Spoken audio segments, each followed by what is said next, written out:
44 নাম্বারটা দেখ, একটু অন্য রকমের অঙ্ক এটা। বলছে দেখাও যে এই যে নির্ণায়কটা দেওয়া আছে 100 দ্বারা বিভাজ্য। 100 দ্বারা বিভাজ্য মানে নির্ণায়কটাকে পুরো ভাঙতে হবে না, সামনে জাস্ট একটা 100 উৎপাদক নিয়ে আসতে হবে।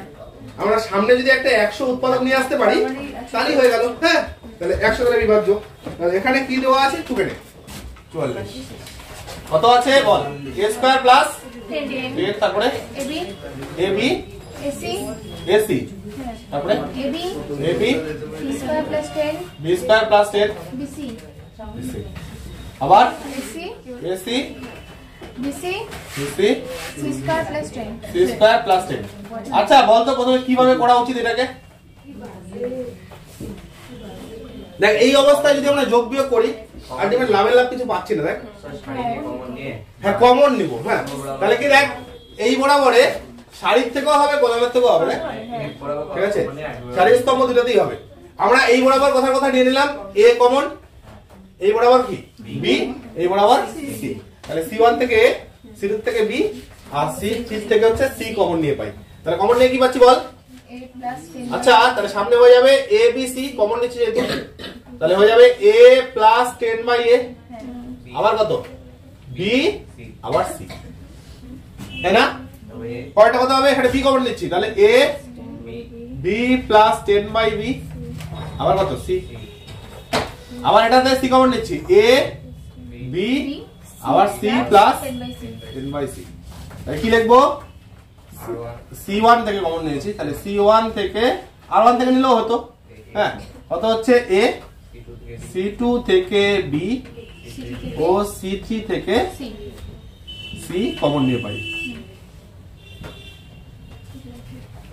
আচ্ছা এবার টাকা টাকা এরকম টাইপের অঙ্ক করছিস। এবার কি করলাম? কমন নেওয়ার সময় c থেকে নিলাম, এবার গুণ করার সময় কি আমরা এখানে রো বরাবর করব। এবার a টাকে এখানে গুণ করে দেই এই লাইন বরাবর, b টাকে এই লাইন বরাবর পুরোটা গুণ, আর c টাকে দেখ c টাকে যদি আমরা এই লাইন বরাবর পুরোটা গুণ করে দেই তাহলে কেমন আসে? হ্যাঁ তাহলে গুণ করে দিলে কি হচ্ছে? ফার্স্ট হচ্ছে a, তাহলে a স্কয়ার প্লাস 10 তারপর কত a স্কয়ার আবার a স্কয়ার পরেরটা এখানে হচ্ছে b স্কয়ার প্লাস 10 আবার হচ্ছে b স্কয়ার আবার এটা c স্কয়ার আবার c স্কয়ার প্লাস 10 হলো। পাশে লিখে দে r1 K a, r2 K b R r3 K c দিয়ে গুণ করে পাই। r1 K a, r2 K b O r3 K c দিয়ে গুণ করে পাই।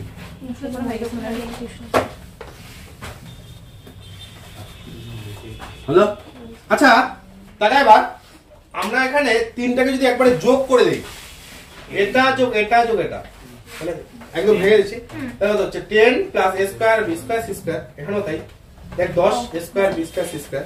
তাহলে কি লিখতে পারি? a square plus b square plus c square plus 10। তাহলে আমরা এই বরাবর যোগ করছি, দেখ এই বরাবর যোগ করলে কিন্তু হবে না। তাহলে r1 ড্যাশটাকে আমরা করছি কত? r1 plus r2 plus r3 কর। এবার r1 ড্যাশ, তাহলে এখানে r1 ড্যাশটাকে আমরা করে দিচ্ছি r1 plus r2 plus r3 বললে আমরা কি পাচ্ছি? দেখতো প্রথমটাকে a square plus b square plus c square plus 10, পরেরটাও তাই তাই না? তাহলে a square plus b square plus c square plus 10 আবার এটাও তাই a square plus b square plus c square plus 10 হলো। পরের লাইন টাকা এখানে যা আছে তাই, তাহলে b স্কয়ার এটা কত? b স্কয়ার প্লাস 10 আবার b স্কয়ার আবার এখানে কত? c স্কয়ার আবার কত? c স্কয়ার প্লাস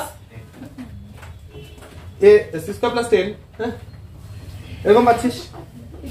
আচ্ছা এর পরের লাইন দেখ, উপরের লাইন থেকে কমন যাচ্ছে, কমন গেলে কি 1 1 1 হচ্ছে। পরের লাইনে তাহলে কত হচ্ছে? a square plus b square plus c square common নিলে আমরা পেয়ে যাচ্ছি তাই a square plus b square plus c square plus 10 common, তাই না? Plus 10 common. হ্যাঁ কমন নিলে আমরা কি পাচ্ছি? তাহলে এখানে হচ্ছে 1 1 1 1 1 1, তাহলে এখানে b square B square plus 10 আবার বি স্কোয়ার, তাই না? আবার এখানে সি স্কোয়ার আবার সি স্কোয়ার প্লাস 10। আচ্ছা দেখ এই কথা বলিস না তো, একটা তিনটাই 1 আছে, একটা 1 কে ঠিক রাখ, বাকি দুটোকে 0 কর। হলো? আচ্ছা এটার থেকে এটা বিয়োগ করলে -10 আসছে, এটার থেকে এটাকে বিয়োগ করে দেই।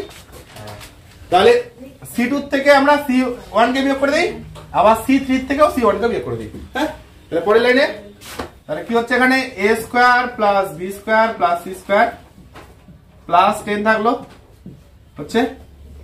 আর এখানে আমরা কি করছি যে C2 থেকে C2 ড্যাশটাকে করছি C2 মাইনাস C1 আর C3 ড্যাশটাকে করছি C3 মাইনাস C1। হলো? তাহলে প্রথমটা যা আছে তাই 1 b স্কয়ার c স্কয়ার, এটা কত 0, এটা থেকে এটা কত 10 আবার কত 0, পরেরটা এটার থেকে আবার এটাকে তাহলে 0 0 c স্কয়ার গেল তাহলে 10, এরকম পাচ্ছিস। হলো? আচ্ছা তাহলে প্রথমটা তো তাই থাকছে, মানে প্রথমটা কি হচ্ছে যে a square plus b square plus c square plus 10। আচ্ছা এখানে 1 এর সাপেক্ষে ভাঙলে কি হচ্ছে 1 এর সাপেক্ষে ভাঙলে দেখ 100 বিয়োগ 0 হয়ে যাচ্ছে, এই যায় 10 10 100 0 0, তাহলে -0 আবার +0, আলটিমেট অঙ্কটা পুরোটা হয়ে গেল। হ্যাঁ, তাহলে কি 100 সামনে চলে আসলো, তাহলে 100 সামনে চলে আসছে, তার সাথে কত a square plus b square plus c square plus 10, ইহা কি হবে 100। দেখ এখানে কি বলছে নির্ণয়কে 100 দ্বারা বিভাজ্য। হ্যাঁ, তাহলে 100 বিভাজ্য।